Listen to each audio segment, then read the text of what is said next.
안녕하세요. 저는 군사 전문가로 활동하고 있는 에드워드라고 합니다. 벌써 군사 전문가로 활동한 지 10년이 되었네요. 지난주 금요일, 저는 미국 동부의 한 유명 군사학교로부터 특별 강연 요청을 받았습니다. 이 학교는 미 육군사관학교 웨스트포인트의 버금가는 명문으로 미래의 군 지도자들을 양성하는 곳입니다. 평소에도 저는 하버드, 예일 등 아이비리그 대학들과 여러 군사 교육기관에서 종종 강연을 하곤 했습니다. 하지만 이번에는 특별히 긴장되는 느낌이 들었어요. 강연장에는 500명 이상의 학생들이 모인다고 했고 현직 고위 장교들도 다수 참석한다는 소식을 들었거든요. 게다가 이번 강연 내용이 향후 미군의 전략 수립에 상당한 영향을 미칠 수 있다는 부담감도 있었습니다. 강연 당일, 저는 평소보다 2시간이나 일찍 일어나지더군요. 아무래도 긴장한 탓이겠죠. 일찍 일어난 김에 먼저 강의실에 가야겠다 싶어서 발걸음을 옮겼습니다. 머릿속으로는 계속 발표 내용을 정리하고 예상 질문에 대한 답변도 준비를 했고요. 강의실에 도착하고 자료를 훑어보며 머릿속으로 강연 내용을 정리하고 있을 때였습니다. 갑자기 문이 열리더니 누군가 들어오더군요. 저는 고개를 들어 그 사람을 바라보았어요. 40대 초반으로 보이는 남성이었는데 어딘가 낯이 익었습니다. 짙은 갈색 머리에 날카로운 눈매, 그리고 단단해 보이는 체격이 인상적이었죠. 하지만 정확히 누구인지는 기억나지 않더군요. 저는 가볍게 고개를 끄덕이며 인사를 건넸고 그 중년 남성은 미소로 화답했습니다. 그의 미소는 친근해 보였지만 어딘가 경계하는 듯한 느낌도 들었죠. 그런 탓인지 그 사람은 대기실 구석에 있는 의자에 앉았고 서류 가방에서 노트북을 꺼내 열심히 무언가를 보기 시작하더군요. 저는 다시 강연 자료로 시선을 돌렸습니다. 하지만 그 사람이 누구인지 계속 신경 쓰이더군요. 잠시 후 진행요원이 다시 대기실로 들어왔어요. 진행요원은 저와 나중에 온 사람에게 강연 시 주의사항들을 설명해 주었습니다. 마이크 사용법, 프레젠테이션 리모컨 조작법, 그리고 질의응답 시간 관리 등에 대해 자세히 안내해 주었죠. 두 분 모두 45분씩 강연을 하시고 그 후 15분간 질의응답 시간이 있을 겁니다. 시간을 꼭 지켜주시기 바랍니다. 진행요원이 말했습니다. 그리고 청중 중에는 고위 장교분들도 계시니 비밀 사항에 유의해 주시기 바랍니다. 그제서야 저는 그 사람이 제 다음 순서로 강연할 사람이라는 걸 알게 되었습니다. 게다가 그도 저처럼 군사 전문가라고 했죠. 문득 군사 전문가라고 하는 저 사람이 누구인지 정말 궁금해졌습니다. 진행요원이 나가고 나서 그 사람이 저에게 다가오는 게 느껴지더군요. 안녕하세요. 제 이름은 제이슨입니다. 반갑습니다. 제이슨이 악수를 청했어요. 그의 소나귀에서 단단한 힘이 느껴졌습니다. 저는 악수에 응하면서도 내심 좀 당황스럽더군요. 솔직히 말해 강연 전에는 조용히 혼자 있고 싶었거든요. 특히 마지막으로 무슨 말을 할지 생각을 정리하고 싶었죠.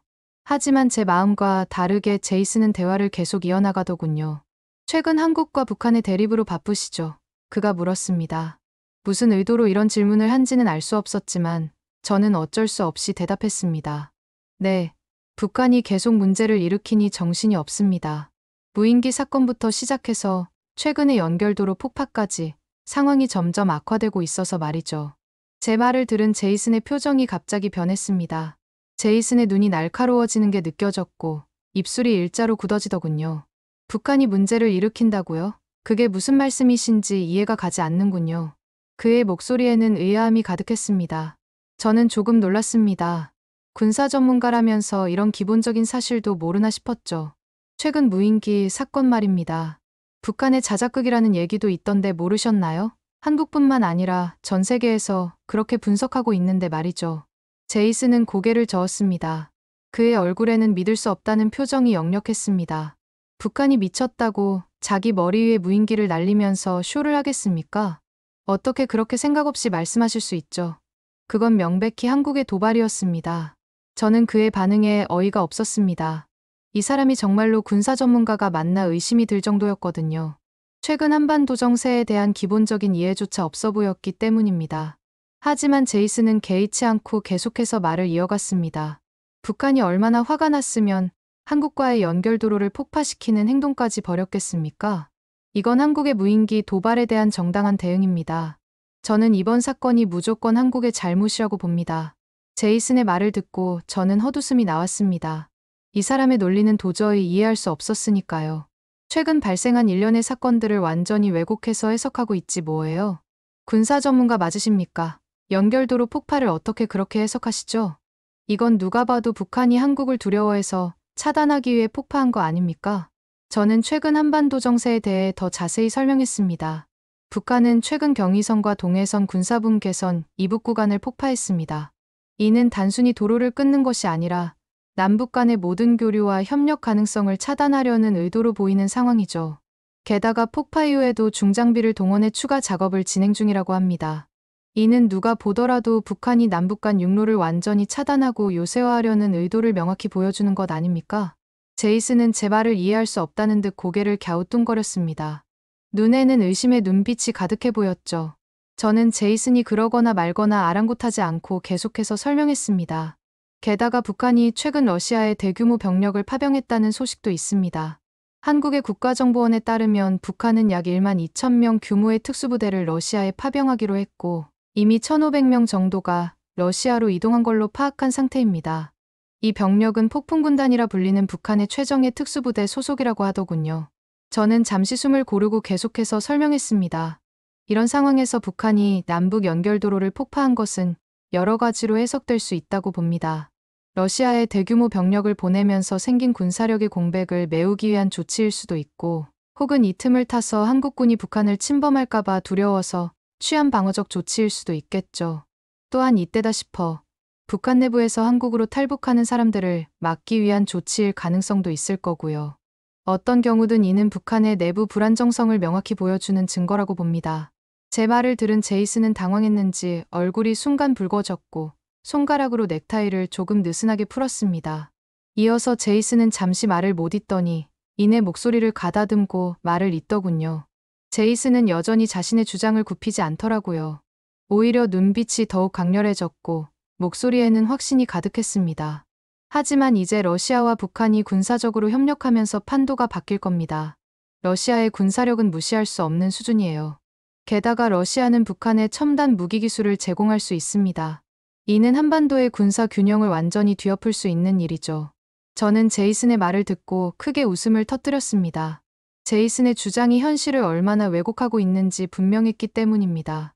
제이슨 씨, 당신은 상황을 완전히 잘못 이해하고 계십니다. 러시아와 북한의 관계가 그렇게 단순하지 않아요.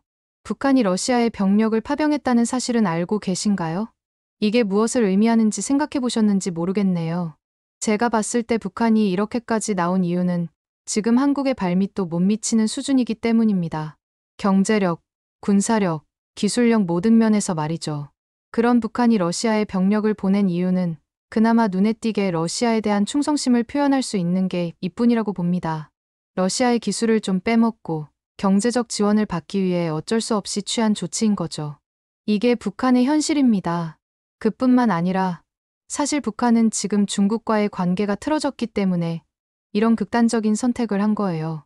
최근 중국이 북한 노동자 10만 명을 추방했다는 사실을 아십니까? 이런 상황 자체가 북한에게 엄청난 타격입니다. 안 그래도 내수 경제가 박살났는데 유일하게 외화를 벌어들일 수 있는 통로가 막힌 셈이니까요. 제이슨의 표정이 흔들리는 것이 보였지만 저는 멈추지 않고 계속 말을 이어갔습니다. 그런데 웃긴 게 뭔 줄 아십니까? 김정은은 분명히 러시아에서 받은 돈으로 자기 배만 불릴 거라는 겁니다. 북한 사람들은 굶어 죽어가는데 김정은 가족들만 명품을 걸치고 다니는 거 아시죠? 최근 보도를 보면 평양의 엘리트 계층과 일반 주민들 사이의 격차가 더욱 벌어지고 있다고 합니다. 이런 상황에서 러시아와의 협력이 과연 북한 주민들에게 도움이 될까요? 저는 잠시 말을 멈추고 제이슨의 반응을 살폈습니다. 그 사람이 혼란스러워하는 게 눈에 띄게 보이더군요. 그래서 저는 북한의 경제 상황에 대해 더 구체적으로 설명을 이어갔습니다. 어디 이뿐일까요? 북한의 경제 상황이 얼마나 심각한지 아십니까? 제가 아까 말씀드렸듯이 내수 경제는 박살난 지 오래일 뿐만 아니라 식량 부족은 만성적이고 에너지 위기는 날로 심각해지고 있습니다. 외화 보유고는 바닥을 드러내고 있죠. 이런 상황에서 러시아와의 협력이 북한에게 어떤 의미가 있을까요? 그저 단기적인 숨통을 틔우는 정도에 불과할 겁니다. 하지만 제가 이렇게 말해도 제이슨은 여전히 자신의 주장을 굽히지 않더군요. 오히려 눈빛이 더욱 강렬해졌고 목소리에는 확신이 가득해졌죠. 북한군들은 러시아를 배신하지 않을 겁니다. 북한군들의 충성심과 규율은 세계 최고 수준이라고 알려져 있어요. 설사 북한이 파병을 빌미로 러시아의 방산기술을 얻으려고 해도 그건 서로 윈윈하는 관계입니다.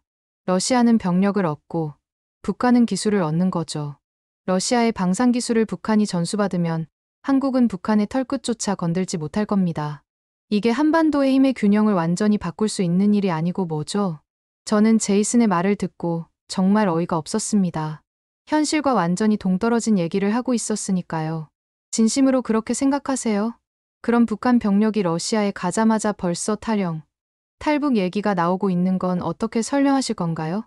최근 보도를 보면 이미 수십 명의 북한군이 탈영을 시도했다고 합니다. 북한에서 그 힘든 훈련을 다 받았던 특수부대원들이 러시아에 오자마자 바로 탈북을 하는 걸 보면 러시아에 이용당하러 파병 간 군인들이 불쌍하다는 생각밖에 안 듭니다. 저는 잠시 숨을 고르고 계속해서 설명했습니다. 게다가 이번에 파병된 부대가 누군지 아세요? 바로 폭풍군단이라 불리는 11군단 소속 특수부대입니다. 11군단은 북한의 엘리트 부대로 유사시 서울 침투 임무를 맡고 있는 부대죠. 이런 엘리트 부대 소속 병사들조차 탈영을 시도한다는 것은 북한군의 사기가 얼마나 낮은지 여실히 보여주는 것 아닙니까? 러시아군이 탈영한 군인들을 잡으러 다닌다는 소식도 있던데 이런 북한군들을 데리고 러시아가 뭘 할 수 있을지 의문입니다. 언어도 통하지 않고 문화적 차이도 크고 게다가 전투 의지도 의심스러운 병력을 어떻게 효과적으로 활용할 수 있을까요? 북한이 러시아에 파병을 보낸 게 의미가 있는지 모르겠네요. 도저히 제이슨의 사상이 이해가 가지 않는 부분에 대해서 저는 계속적으로 말을 쏘아붙였습니다. 그리고 북한 군인들 입장에서는 러시아군을 대신해 싸우려는 생각보다는 이 기회를 놓치지 않고 북한을 탈출하려는 생각이 더 클 텐데 러시아 입장에서 이런 상황들을 감당할 수 있을까요? 게다가 이런 대규모 탈북 사태는 북한 정권의 안정성에도 큰 위협일 수 있을 겁니다. 그랬는데도 러시아에 지원을 한 이유는 러시아로 자기들이 대규모 병력을 파병 보냈으니 언젠가는 러시아에게서 자기들이 베푼 것들을 돌려받을 속셈이겠죠. 아마도 첨단 무기 기술이나 경제적 지원 같은 것들을 기대하고 있을 겁니다. 하지만 하나만 알고 둘은 모르는 순진한 생각이죠. 이어서 저는 러시아의 입장에서도 설명을 덧붙였습니다. 러시아 입장에서는 완전히 북한 편을 들게 되면 한국뿐만 아니라 미국과도 완전히 척을 지게 됩니다. 러시아는 이미 우크라이나를 침공하는 바람에 서방과의 관계가 최악인 상황이에요. 여기에 북한까지 끌어안는다면 국제사회에서 러시아의 입지는 더욱 좁아질 수밖에 없겠죠. 경제 제재도 더 강화될 거고 외교적 고립도 심해질 겁니다. 저는 제이슨의 눈을 똑바로 바라보며 말을 이었습니다. 그렇게 되면 러시아의 미래는 불보듯 뻔할 텐데 왜 이런 멍청한 선택을 한 건지 이해가 안 됩니다. 제가 봤을 땐 푸틴이 오랫동안 전쟁을 치르다 보니 완전히 판단력을 상실한 것 같아요. 아무리 봐도 북한이 러시아에게 붙는 건 결과적으로 득이 없을 겁니다. 제 말을 듣던 제이슨의 표정이 점점 굳어갔습니다. 그의 눈빛에서 분노와 당혹감이 동시에 느껴지더군요.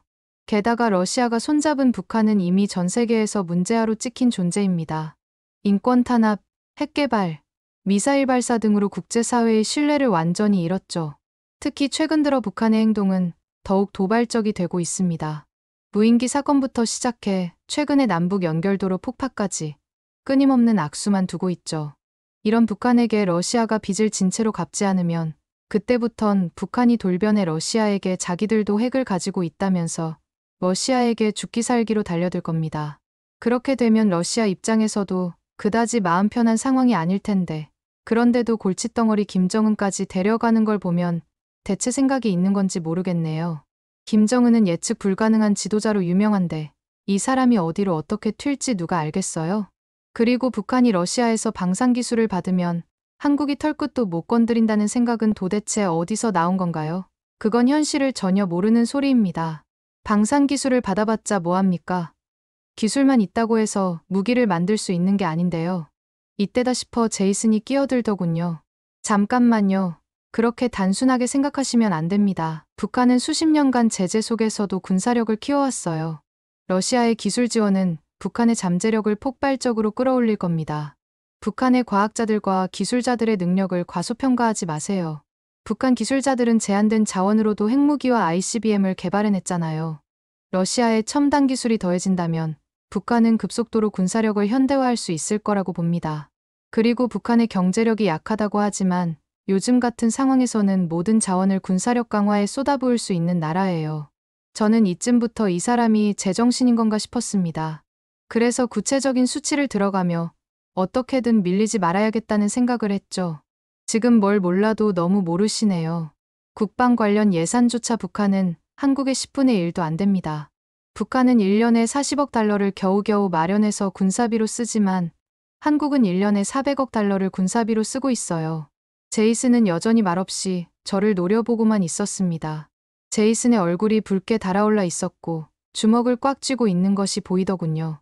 북한의 군사력은 세계 34위에서 36위까지 떨어졌고 한국은 지금 세계 5위를 유지하고 있습니다. 이 격차는 갈수록 벌어지고 있어요. 러시아가 아무리 자세하게 방산기술을 알려줘도 북한은 그만한 방산기술을 활용할 수 있는 비용이 없기 때문에 절대로 그 방산기술로 한국을 이길 수 없습니다. 기술 못지않게 중요한 것이 그것을 실현할 수 있는 경제력이니까요. 그리고 나서 저는 제이슨에게 날카롭게 물었습니다. 왜 유일하게 북한만이 발벗고 파병을 보내는지 정말 모르시나요? 이게 바로 북한의 절박한 경제 상황을 보여주는 단적인 예시죠. 중국과의 관계가 악화되면서 외화벌이 루트가 막혀버린 상황에서 러시아는 마지막 남은 희망이었을 테니까요. 그래도 그렇지 왜 러시아는 썩은 동아줄을 잡아버리는지 이해가 되지 않는군요. 아무래도 지금 상황이 썩은 동아줄이라도 잡을 수밖에 없는 급박한 상황이라서 그랬겠죠? 제이슨은 여전히 입을 꾹 다문 채 저를 노려보고 있더군요. 그때 저는 문득 제이슨이라는 사람이 누구인지 기억이 났습니다. 마치 번개처럼 머릿속을 스치듯 과거의 한 장면이 떠오르더군요. 이전에 워싱턴 DC에서 열린 국제안보 컨퍼런스에 참석했을 때의 일이었습니다. 제 동료인 마이클 교수가 복도에서 저를 붙잡고 조용히 말했던 게 기억났습니다. 마이클 교수가 누군가를 가리키며 말했었죠. 저 사람 보이지? 제이슨이라고. 미국의 군사 전문가인데 출신은 러시아야. 그러니 나중에 마주치게 되면 절대 상대하지 마. 스트레스만 받게 될 게 뻔하거든. 왜 이제서야 그 중요한 정보를 떠올렸는지 답답했습니다. 마이클 교수가 컨퍼런스에서 주의를 준 그 사람이 바로 눈앞에 있었는데 말이죠.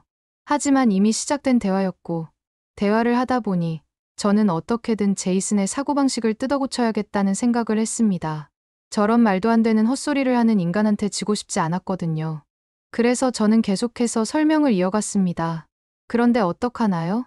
만약 북한이 전쟁을 일으킨다 하더라도 러시아가 제대로 북한을 도와줄 수 있을지 의문인데 말이에요. 러시아가 우크라이나를 침공한 이후 경제 상황이 얼마나 악화되었는지 아십니까?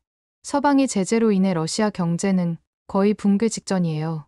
저는 잠시 숨을 고르고 러시아의 경제 상황에 대해 더욱 상세히 설명하기 시작했습니다.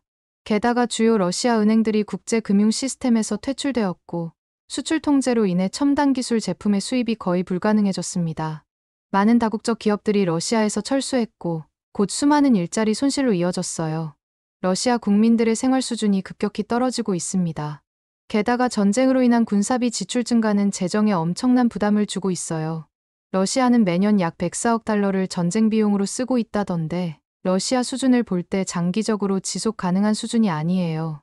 저는 잠시 멈추고 구체적인 수치를 언급하기 시작했습니다.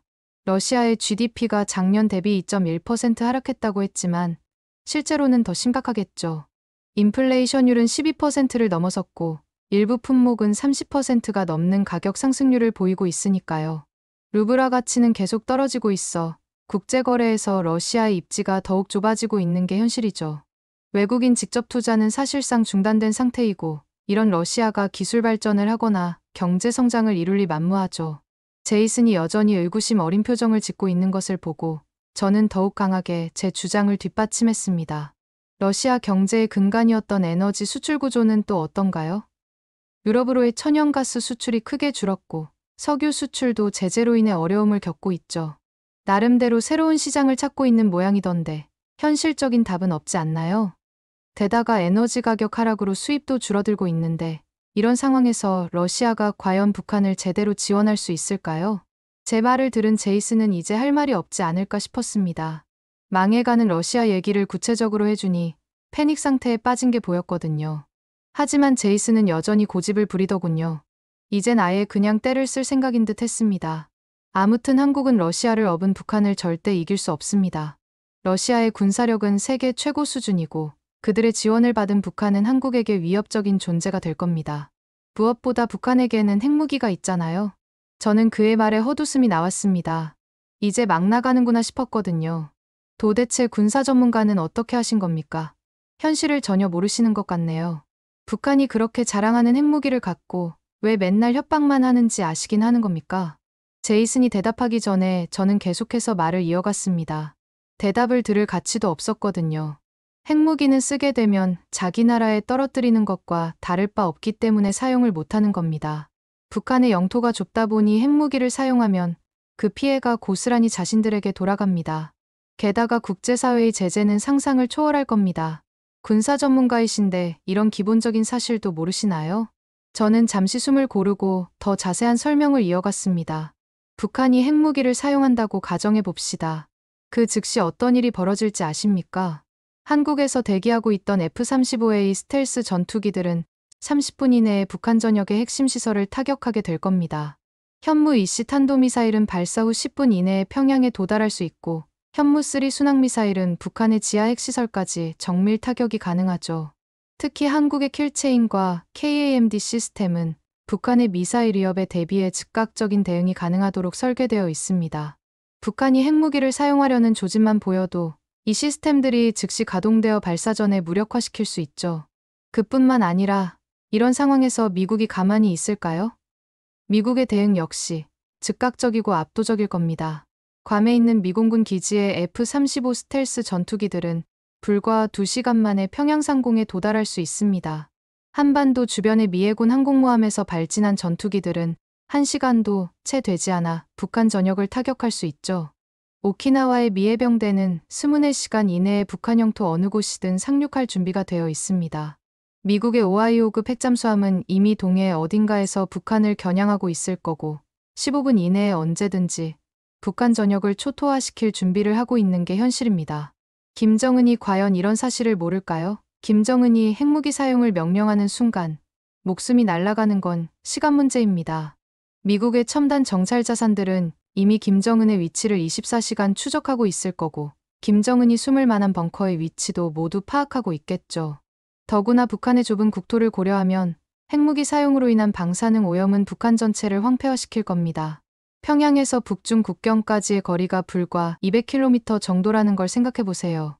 핵무기 한 발의 영향으로 전국토가 오염될 수 있다는 뜻입니다. 그쯤 되면 대면하던 중국마저도 이젠 북한을 포기하겠죠. 경제 제재는 말할 것도 없고 북한은 완전한 고립 상태에 빠지게 될 겁니다. 식량과 에너지 공급이 완전히 차단되면 북한 정권은 단 며칠도 버티지 못하겠죠. 결국 김정은에게 핵무기는 협박용 카드일 뿐입니다. 실제로 사용할 수 없는 그저 체제 유지를 위한 최후의 보루인 셈이죠. 그리고 김정은은 이 사실을 누구보다 잘 알고 있을 겁니다. 그래서 계속해서 위협만 할 뿐 실제 사용은 감히 상상도 못하는 겁니다. 저는 잠시 숨을 고르고 이제 왜 북한이 한국에 발끝도 못 미치는지에 대해서 설명을 시작했습니다. 최근 이스라엘과 하마스 전쟁을 보셨나요? 이스라엘군이 사용한 벙커버스터의 위력이 얼마나 대단했는지 아십니까? 가자지구의 지하터널망을 초토화시켰죠. 이런 무기의 위력을 본 독재자들은 잠을 못 이룰 겁니다. 역사적으로 봐도 독재자들의 운명이 어땠는지 아시죠? 사담 후세인은 지하 벙커에 숨어 있다. 결국 붙잡혔고 카다피는 하수구에 숨어 있다. 처참한 최후를 맞았습니다. 빈라덴도 결국 은신처가 발각돼 제거됐죠. 아무리 깊이 숨어도 결국엔 찾아내는 게 현대 군사기술의 힘입니다. 그리고 최근 한국에서 공개한 현무5 보셨죠? 역대급 크기의 탄두를 장착한 초대형 벙커버스터 말입니다. 지금 김정은은 핵무기보다 현무5 같은 벙커버스터가 무서운 나머지 숨어서 벌벌 떨고 있을 겁니다. 현무5는 김정은이 아무리 깊은 지하 벙커에 숨어 있어도 완전히 박살낼 수 있을 테니까요. 실제로 김정은이 불면증도 갖고 있다죠. 그런데 어떡하나요? 한국군은 이미 북한 지도부의 벙커 위치를 대부분 파악하고 있다고 하는데요.